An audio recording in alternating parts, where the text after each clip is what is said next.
Assalamualaikum warahmatullahi wabarakatuh. Halo teman-teman semua, perkenalkan kami dari kelompok 3 kelas 2A Program Studi Pendidikan Matematika Institut Pendidikan Indonesia Garut yang beranggotakan saya sendiri yaitu Gita Fitri Aini dengan NPM 195111010 dan ditemani oleh rekan-rekan saya yaitu Perkenalkan, nama saya Fitriani dengan NPM 195111009. Halo, nama saya Saila Rifkati Rojak dengan NPM 195111008. Halo, nama saya Muni Sitamina dengan NPM 1951206. Nah, pada video kali ini kami akan membahas mengenai uji Kikokran, uji Friedman, dan uji Kruskal-Wallis untuk menguji rata-rata 3 sampel. Materi yang akan kami sampaikan sudah jelas ya di judul. Yang pertama yaitu mengenai uji Kikokran, kemudian yang kedua mengenai uji Friedman, dan yang ketiga yaitu mengenai uji Kruskal-Wallis. Nah, sebelumnya saya akan mereview terlebih dahulu dari apa yang akan kami sampaikan. Nah, di sini kami akan membahas mengenai uji perbandingan nonparametrik, di mana uji nonparametrik ini terdiri dari berbagai jenis data. Di antaranya, jenis data dependen atau berhubungan yang terbagi lagi menjadi beberapa jenis, di mana jenis yang pertama yaitu jumlahnya 2 variabel. Nah, terbagi lagi menjadi 2 jenis, yaitu di mana yang pertama apabila datanya itu berbentuk kategorik atau nominal, maka pengujiannya dilakukan dengan uji McNemar. Kemudian apabila datanya berbentuk ordinal atau numerik, maka pengujiannya dilakukan dengan uji Wilcoxon. Kemudian yang kedua dengan jumlah lebih dari 2 variabel. Dengan bentuk data kategorik atau nominal, maka pengujiannya dilakukan dengan uji Kikokran. Kemudian, apabila datanya berbentuk ordinal atau numerik, maka pengujiannya dilakukan dengan uji Friedman. Yang selanjutnya, apabila jenis datanya itu independen atau tidak berhubungan, kemudian terbagi lagi menjadi jenis dengan jumlah 2 variabel, kemudian berbentuk data ordinal atau numerik, maka pengujiannya dilakukan dengan uji Mann-Whitney. Kemudian apabila jumlahnya itu lebih dari 2 variabel dengan bentuk data ordinal atau numerik, maka pengujiannya dilakukan dengan uji Kruskal-Wallis. Tujuan dari review ini adalah supaya dalam penggunaan pengujian tidak salah melakukan uji terhadap data yang tersedia pada soal. Nah, untuk lebih memahaminya, kita langsung saja ke pembahasan yang pertama, yaitu mengenai uji Kikokran untuk menguji rata-rata 3 sampel atau lebih. Uji Kikokran merupakan perluasan dari uji McNemar, di mana uji McNemar ini hanya digunakan untuk 2 sampel berpasangan saja, sedangkan uji Kikokran digunakan untuk menguji 3 sampel atau lebih yang dependen atau berhubungan, dengan syarat datanya itu berbentuk nominal, di mana data tersebut diperoleh dengan cara kategorisasi atau klasifikasi. Nah, ciri dari data nominal adalah yang pertama, posisinya setara. Maksud dari setara ini jadi tidak ada yang lebih tinggi atau lebih rendah. Kemudian ciri yang kedua yaitu tidak bisa dilakukan operasi matematik atau data yang dinyatakan 2 kriteria berbeda. Misalnya baik buruk, sukses gagal, atau sebagainya. Data diberi simbol 0 dan 1, misalnya 0 untuk gagal dan 1 untuk sukses. Nah, dalam perhitungan manual, data-data ini disusun ke dalam tabel silang K dikali N, di mana K adalah kelompok sampel yang berpasangan dijadikan kolom dan N adalah banyaknya kasus atau sampel dijadikan baris. Rumus yang digunakan untuk menguji hipotesis adalah sebagai berikut. Q sama dengan K dikurangi 1 dikali dengan K dikali dengan sigma GJ kuadrat dari J sama dengan 1 sampai J sama dengan K dikurangi sigma GJ dari J sama dengan 1 sampai J sama dengan K dikuadratkan per K dikali sigma LI dari I sama dengan 1 sampai I sama dengan N dikurangi sigma LI kuadrat dari I sama dengan 1 sampai I sama dengan N, di mana Q sama dengan nilai untuk uji Q Cochran, kemudian GJ sama dengan jumlah 1 atau sukses dalam kolom ke J, LI sama dengan jumlah 1 atau sukses dalam baris ke I, K sama dengan banyaknya perlakuan, N banyaknya sampel, I sama dengan 1, 2, 3 sampai N, J sama dengan 1, 2, 3 sampai K. Karena distribusi Q mendekati distribusi C kuadrat, maka untuk menguji signifikansi harga Q hitung digunakan harga-harga kritis untuk C kuadrat sebagai pembanding.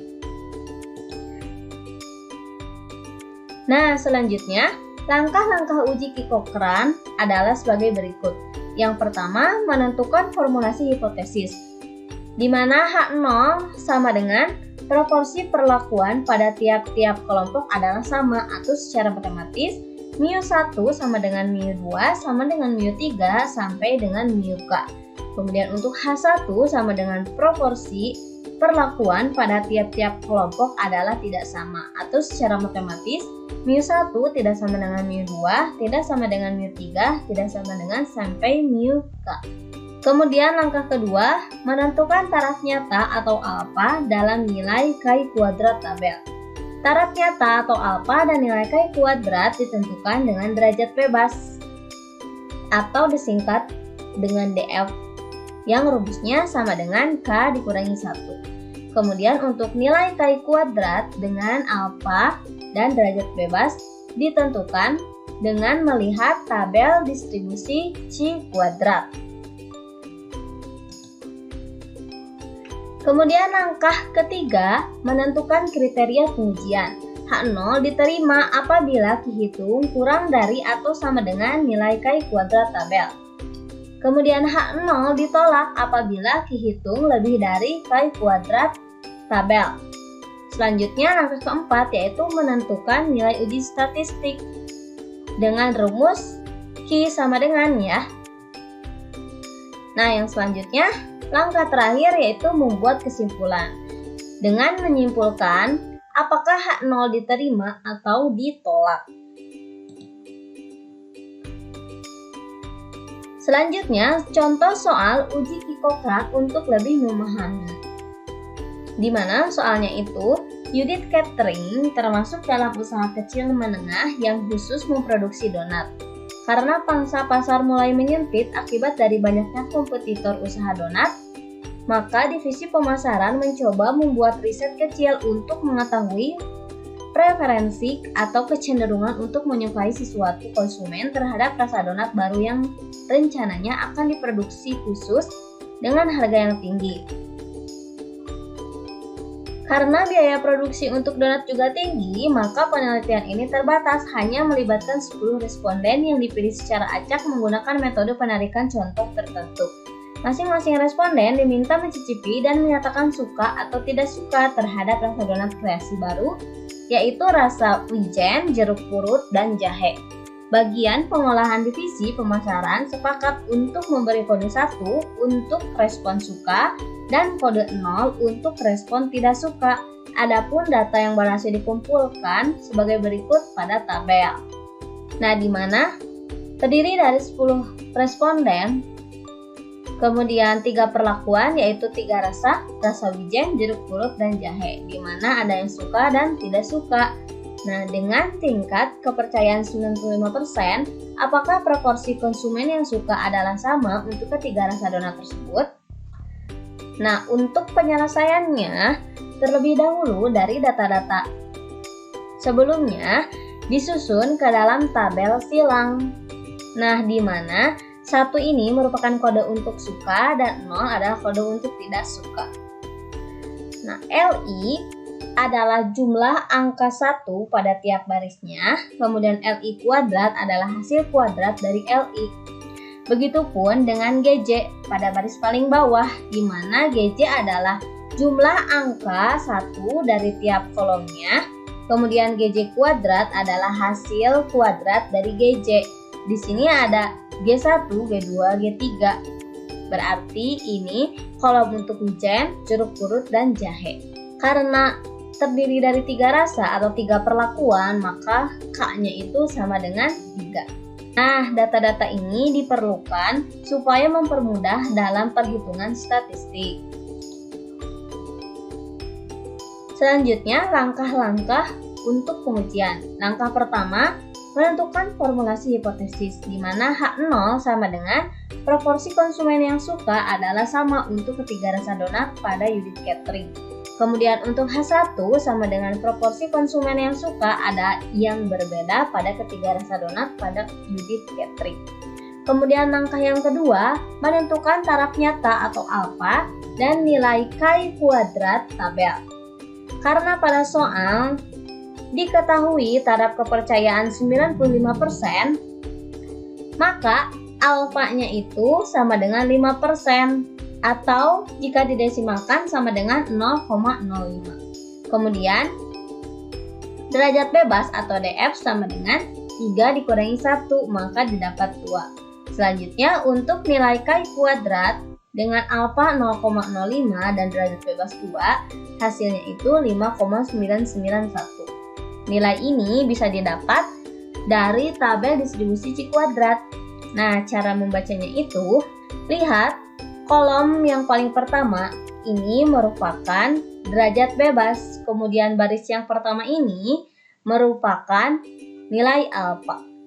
Nah, karena kita akan mencari nilai Chi kuadrat dengan derajat bebas 2, berarti kita lihat pada angka 2 ini ke kanan. Kemudian untuk nilai alfanya 0,05. Kita lihat datanya ke bawah. Nah, kemudian didapat dari derajat bebas 2 dan alfa 0,05 itu berpotongan di kolom ini. Berarti ini itu nilai dari Chi kuadrat, yaitu 5,991465.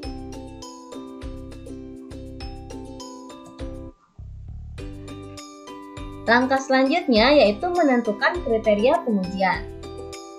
H0 diterima apabila Ki hitung kurang dari atau sama dengan Chi kuadrat tabel. Kemudian H0 ditolak apabila Ki hitung lebih besar dari nilai Chi kuadrat tabel. Langkah selanjutnya yaitu menentukan nilai uji statistik. Dengan rumus Ki sama dengan, nah data-data yang tadi kita substitusi ke rumus Ki. Didapat setelah disubstitusi 3 dikurangi 1 dikali dengan 3 dikali 81 ditambah 0 ditambah 64 dikurangi 9 ditambah 0 ditambah 8 dikuadratkan per 3 dikali 17 dikurangi 33. Maka didapat nilai Ki adalah 16,222. Selanjutnya langkah terakhir yaitu menentukan kesimpulan. Karena Ki hitung didapat 16,222 yaitu lebih besar dari nilai Chi kuadrat tabel dengan alfa 0,05 dan derajat bebas 2 yang didapat nilainya itu 5,991, maka H0 ditolak. Jadi dengan tingkat signifikansi 5% dapat disimpulkan belum ada cukup bukti bahwa proporsi konsumen yang suka adalah sama untuk ketiga rasa donat pada unit catering. Untuk materi selanjutnya yaitu uji Friedman. Uji Friedman ini untuk menguji rata-rata 3 sampel. Adapun cakupan materinya, yang pertama pengertian, yang kedua syarat, yang ketiga hipotesis, yang keempat formula, yang kelima daerah penolakan, yang keenam proses pengujian, dan yang ketujuh contoh soal. Pengertian uji Friedman Uji Friedman adalah uji non-parametrik yang menjadi alternatif untuk ANOVA satu arah dengan tindakan berulang. Uji Friedman digunakan untuk menguji perbedaan antara kelompok ketika variabel dependen yang diukur bersifat ordinal. Uji ini juga dapat digunakan untuk data kontinu yang telah melanggar asumsi yang diperlukan untuk menjalankan ANOVA satu arah dengan tindakan berulang. Misalnya, data yang telah menandai penyimpangan dari normalitas. Di dalam penggunaannya, syarat yang harus dipenuhi agar uji Friedman dapat digunakan antara lain, data sekurang-kurangnya berskala ordinal, jumlah pelakuan atau kondisi K lebih dari 2, dan banyak pelakuan pada tiap-tiap sampel sama. Hipotesis umum yang dapat kita gunakan adalah hipotesis 0, tidak ada perbedaan pada variabel dependen berdasarkan pelakuan 1, pelakuan 2, dan pelakuan 3. Sedangkan hipotesis alternatif yang dapat kita lakukan untuk menolak K0 adalah hipotesis 1, ada perbedaan pada variabel dependen berdasarkan pelakuan 1, pelakuan 2, dan pelakuan 3. Setelah mengetahui hipotesis pengujiannya, formula statistik uji yang kita gunakan pada Friedman untuk keputusannya nanti dibedakan menjadi 2, yaitu formula ketika tidak terdapat ranking kembar dan formula ketika terdapat ranking kembar. Jika tidak ada ranking kembar, maka kita menggunakan rumus FR sama dengan 12 dibagi NK dikali K plus 1 dikali sigma dari J sama dengan 1 hingga K RJ pangkat 2 min 3N dikali K plus 1, di mana N sama dengan jumlah sampel, K sama dengan jumlah perlakuan, RJ sama dengan jumlah rank pada perlakuan ke J. Jika terdapat ranking kembar, maka kita menggunakan faktor koreksi, yaitu FR sama dengan 12 kali sigma dari J sama dengan 1 hingga K RJ kuadrat min 3N kuadrat dikali K plus 1 kuadrat per NK dikali K plus 1 plus NK min sigma I sama dengan 1 hingga N sigma J sama dengan 1 hingga GI TIJ pangkat 3 per K min 1, di mana TIJ banyak kemunculan rank yang sama pada sampel ke I dan pelakuan ke J. Kemudian setelah kita mengetahui nilai statistik uji yang kita dapat dari sampel, kita dapat menentukan daerah penolakan dari hipotesis yang kita ajukan dalam uji Friedman ini. Terdapat dua kondisi, yaitu sampel kecil dan sampel besar. Apabila sampel kecil, yaitu apabila K sama dengan 3 dan K sama dengan 4 dengan N yang tersedia pada tabel M Sidney-Castellan atau tabel N Sidney-Siegel, maka tolak hipotesis 0 pada p-value kurang dari atau sama dengan alpha.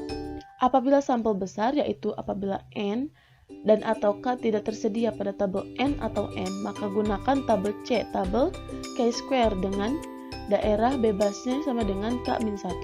Tolak hipotesis 0 apabila FR lebih dari Chi-square tabel. Proses pengujian yang dapat diikuti dalam uji Friedman ini adalah yang pertama, tentukan hipotesis 0 dan hipotesis alternatifnya dan peringkat signifikansinya. Selanjutnya, susun skor-skor ke dalam tabel dua arah N kali K. Selanjutnya, tentukan ranking skor-skor pada tiap sampel dari 1 sampai K, tentukan daerah penolakan, hitung statistik ujinya, dan yang terakhir keputusan dan kesimpulan. Yang selanjutnya yaitu prosedur perbandingan berganda untuk uji Friedman. Ketika uji Friedman memberikan penolakan terhadap hipotesis atau H0, yang artinya ada sepasang perlakuan yang mempunyai pengaruh berbeda terhadap respon. Biasanya, kita tertarik untuk menyelidiki lebih lanjut mengenai di mana perbedaan tersebut berada. Untuk itu, diperlakukanlah suatu prosedur perbandingan berganda yang konsisten untuk dapat digunakan bersama dengan uji Friedman. Hipotesis yang diuji adalah H0 dibagi MI sama dengan MJ. H1 dibagi MI tidak sama dengan MJ, di mana I tidak sama dengan J. Ketika akan membandingkan semua kemungkinan pasangan, perlakukan pada taraf nyata alfa. yang banyaknya kelompok adalah besar. Maka dapat dinyatakan RI dan RJ berbeda nyata apabila mutlak RI dikurangi RJ lebih dari sama atau sama dengan Z, alfa per K dikali K dikurangi 1, akar BK dikali K ditambah 1 per 6. Misalnya pada contoh didapat alfa sama dengan 0,05, B sama dengan 10, K sama dengan 3, dan dari tabel normal kita diperoleh Z 0,0083 sama dengan 2,39 sehingga diperoleh 2,39 akar 10 dikali 3 dikali 3 ditambah 1 per 6. Nah, jumlah peringkat adalah RA sama dengan 18, RB sama dengan 27, dan RC sama dengan 15. Sehingga mutlak RA dikurangi RB sama dengan 9, mutlak RA dikurangi RC sama dengan 3. Mutlak RB dikurangi RC sama dengan 12. Dapat disimpulkan bahwa segel jenis B dan segel jenis C mempunyai kemampuan menahan korelasi yang berbeda. Nilai mutlak RB dikurangi RC sama dengan 12 lebih dari 10.688. Sedangkan pasangan jenis segel lainnya itu sama. Untuk lebih memahami lagi mengenai materi uji Friedman, mari kita langsung terapkan pada contoh soal berikut ini. Seorang peneliti ingin meneliti apakah musik memiliki efek pada upaya psikologis yang dibutuhkan ketika melakukan olahraga. Variabel dependennya adalah upaya yang dirasakan ketika olahraga, dan variabel independennya adalah jenis musik, yang terdiri dari 3 kelompok: tidak menggunakan musik, musik klasik, dan musik dansa. Untuk menguji apakah musik memiliki efek pada upaya psikologis yang dirasakan ketika melakukan olahraga, peneliti merekrut 12 pelari yang masing-masing berlari di treadmill 30 menit untuk konsistensi kecepatan treadmill sama untuk semua 3 putaran. Dalam urutan acak, setiap subjek berlari tidak menggunakan musik, menggunakan musik klasik, mendengarkan musik dansa. Pada akhir setiap putaran, subjek diminta untuk mencatat seberapa sulit sesi berlari terasa pada skala 1 sampai 10, dengan 1 menjadi mudah dan 10 sangat sulit. Tes Friedman kemudian dilakukan untuk melihat apakah ada perbedaan dalam upaya yang dirasakan berdasarkan jenis musik. Berikut tabulasi dari penilaian ke-12 sampel terhadap pelakuan musik saat pelari diberikan. Dari nilai tersebut kemudian dapat menentukan ranking-ranking perlakuan pada tiap sampel. Dan ingat, jika skor yang sama maka rankingnya adalah rata-rata dari skor yang sama. Dapat dilihat ya tabel skor yang telah di-ranking pada tiap-tiap sampel serta penjumlahan ranking pada tiap perlakuan. Dari penelitian ini, hipotesis 0 yang kita ajukan adalah hipotesis 0 tidak terdapat perbedaan pada upaya yang dirasakan ketika tidak menggunakan musik klasik dan musik dansa. Dan hipotesis alternatifnya adalah hipotesis 1 terdapat perbedaan pada upaya yang dirasakan ketika tidak menggunakan musik klasik dan musik dansa. Pada kasus ini kita akan menggunakan tingkat signifikansi 5%. Selain itu kita juga dapat mengetahui derajat bebasnya adalah K-1, yaitu banyak perlakuan kurangi 1, sehingga kita akan menggunakan derajat bebas 2. Dari informasi tingkat signifikansi dan derajat bebas, kemudian kita dapat menentukan titik kritis daerah penolakannya, yaitu chi-square tabel untuk derajat bebas 2 dan tingkat signifikansi 5%, chi-square tabelnya adalah 5,99. Untuk menghitung statistik ujinya, kita akan menggunakan formula yang menggunakan faktor koreksi, dikarenakan terdapat ranking kembar pada data yang kita gunakan. Dalam formula yang menggunakan faktor koreksi, hal terpentingnya adalah kita menghitung sigma dari I sama dengan 1 hingga N, sigma dari J sama dengan 1 hingga GI, TIJ pangkat 3. yaitu total nilai dari banyaknya nilai kembar dipangkatkan 3 pada tiap sampel. Dari perhitungan tersebut kita dapatkan data yang kita miliki bahwa nilainya adalah 114. Selain itu juga kita dapat menghitung dari sigma RJ kuadrat, yaitu 28,5 kuadrat ditambah 26 kuadrat ditambah 17,5 kuadrat sama dengan 1794,5. Nah, setelah menghitung kedua hal tersebut, dapat kita masukkan ke formula statistik uji yang menggunakan faktor koreksi, yaitu Fr sama dengan 12 sigma dari J sama dengan 1 hingga K Rj kuadrat min 3N kuadrat dikali K plus 1 kuadrat dibagi NK dikali K plus 1 ditambah NK min sigma dari I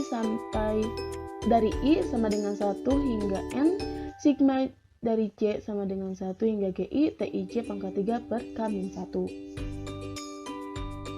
Dari hasil formula tersebut kita dapatkan bahwa statistik uji Fr-nya adalah 7,6. Nah, dengan hasil tersebut kita bandingkan dengan nilai kritis yang telah kita tentukan sebelumnya, yaitu 5,99. Oleh karena nilai statistik hitung lebih besar dari chi-square, maka kita putuskan untuk menolak hipotesis 0 yang kita ajukan. Maka kesimpulannya adalah terdapat perbedaan pada upaya yang dirasakan ketika tidak menggunakan musik klasik dan musik dansa. Begitulah pembahasan materi uji Friedman. Yaitu uji Kruskal-Wallis, menguji rata-rata 3 sampel. Adapun cakupan materinya, yang pertama pengertian, yang kedua fungsi, yang ketiga asumsi, yang keempat hipotesis, yang kelima rumus, yang keenam langkah-langkah, dan yang ketujuh contoh soal. Baik, langsung saja pada materi yang pertama, yaitu pengertian. Apa sih uji Kruskal-Wallis ini? Uji Kruskal-Wallis adalah salah satu uji statistik non-parametrik yang dapat digunakan untuk menguji perbandingan lebih dari 2 kelompok populasi yang independen dengan data berbentuk ranking.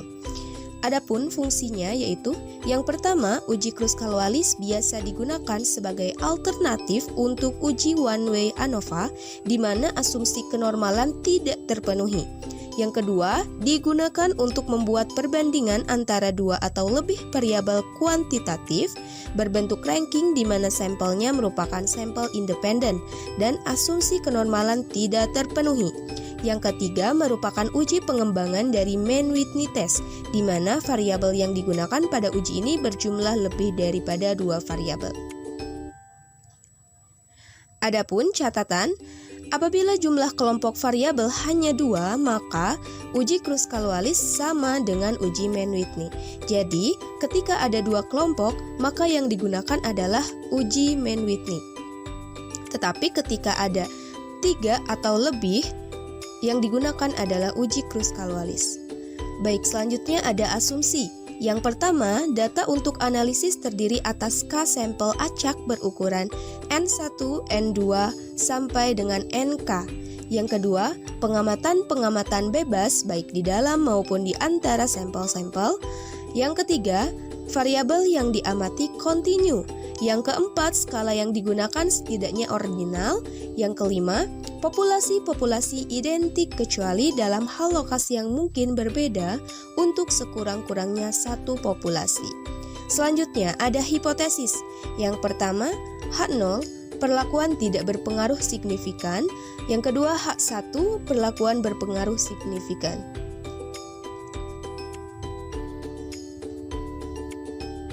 Selanjutnya ada rumus dari uji Kruskal-Wallis, yaitu rumusnya dengan lambang H sama dengan 12 per N dikali N ditambah 1 dikali sigma RI kuadrat per NI dikurangi 3 dikali N ditambah 1. Dengan keterangan H sama dengan nilai Kruskal-Wallis dari hasil perhitungan, RI jumlah rank dari kelompok atau kategori ke I.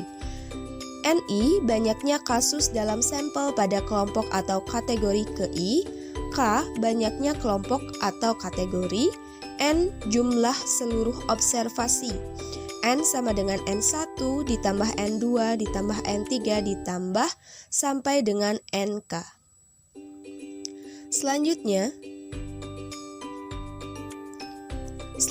ada langkah-langkah uji Kruskal-Wallis. Yang pertama, penentuan hipotesis nol dan hipotesis alternatif.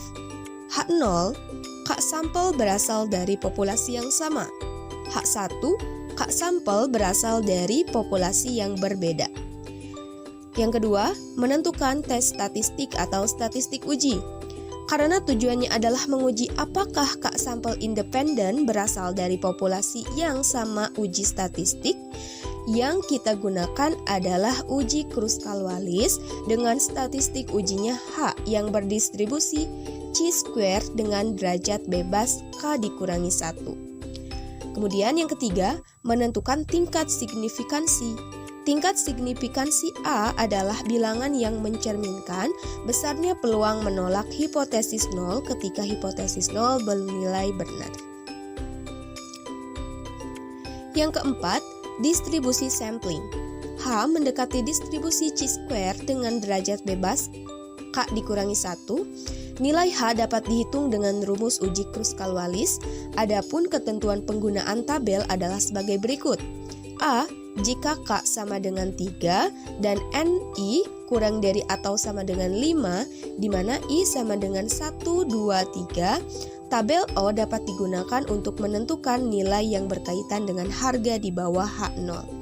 B. Dalam kasus lain dapat digunakan tabel C dengan derajat bebas K dikurangi 1. Yang kelima, daerah penolakan.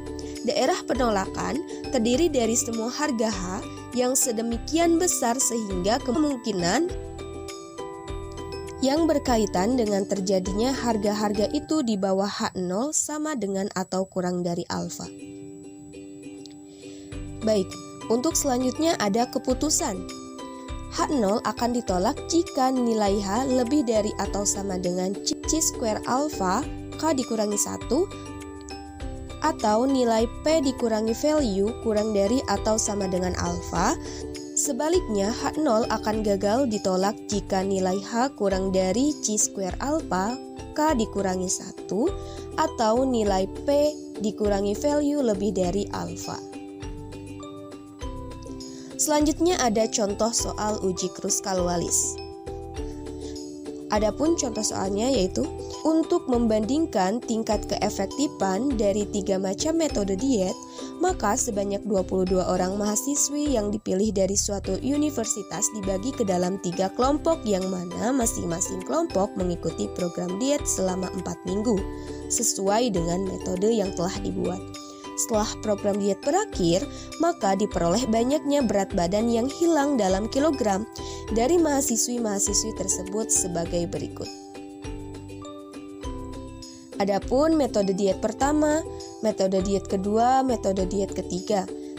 Adapun metode diet pertama, sampel yang ke-1 5,3, yang kedua 4,2, yang ketiga 3,7, yang keempat 7,2, yang kelima 6,0, yang keenam 4,8. Kemudian untuk metode diet yang kedua terlihat jelas dalam tabel, dan untuk metode diet yang ketiga sama. Namun untuk metode diet yang pertama ada 6 sampel, yang kedua ada 7 sampel, dan yang ketiga ada 9 sampel. Untuk menguji H0 yang menyatakan bahwa tingkat keefektifan dari ketiga metode diet di atas adalah sama terhadap hipotesis alternatif yang menyatakan bahwa tingkat keefektifan ketiga metode di atas adalah tidak sama, alfa sama dengan 5%. Nah, untuk penyelesaiannya, baik untuk yang pertama yaitu hipotesis H0, tingkat keefektifan dari ketiga metode diet adalah sama.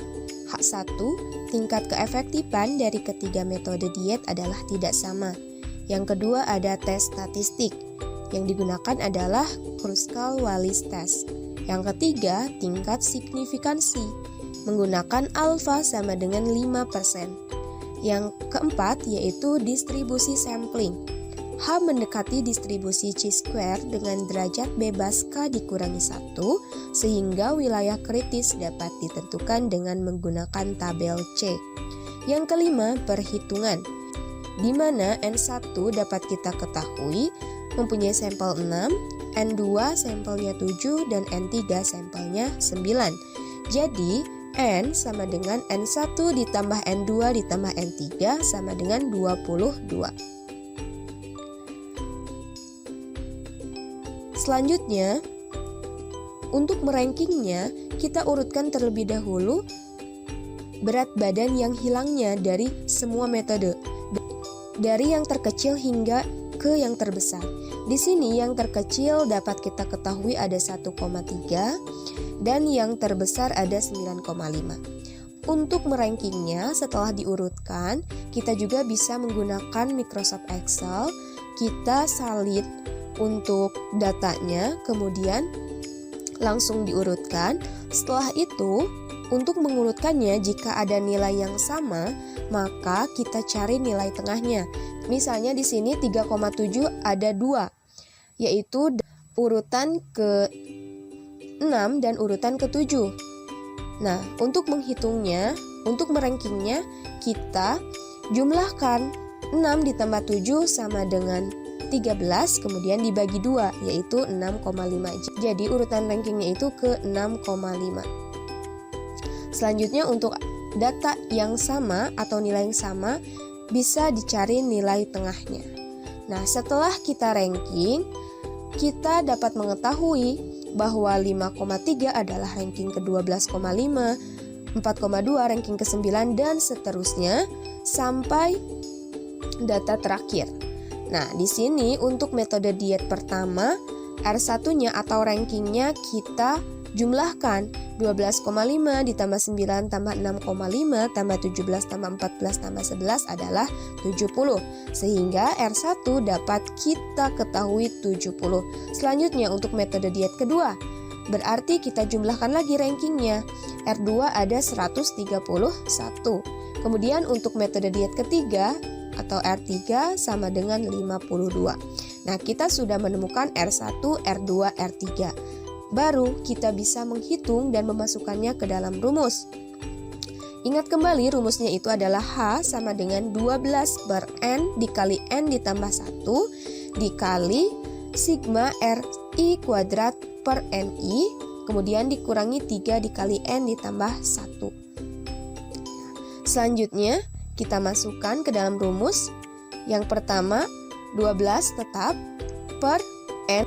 N merupakan jumlah sampelnya dari ketiga metode diet, yaitu ada 22. Tadi untuk yang metode diet pertama sampelnya ada 6, yang kedua ada 7, dan yang ketiga ada 9. Jadi dijumlahkan ada 22 dikali N ditambah 1, 22 ditambah 1, kemudian dikali RI kuadrat. Nah, RI kuadrat berarti untuk yang pertama ada R1.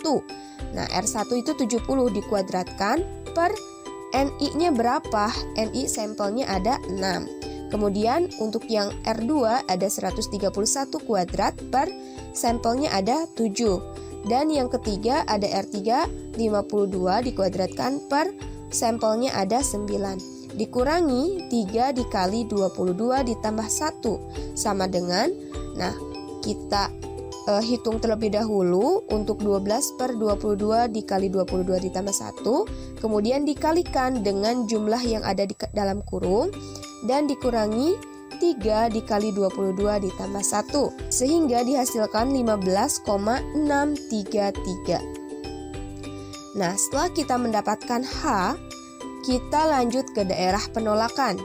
Di sini H lebih dari atau sama dengan chi square alpha dikali K dikurangi 1 atau nilai P dikurangi value kurang dari atau sama dengan alpha.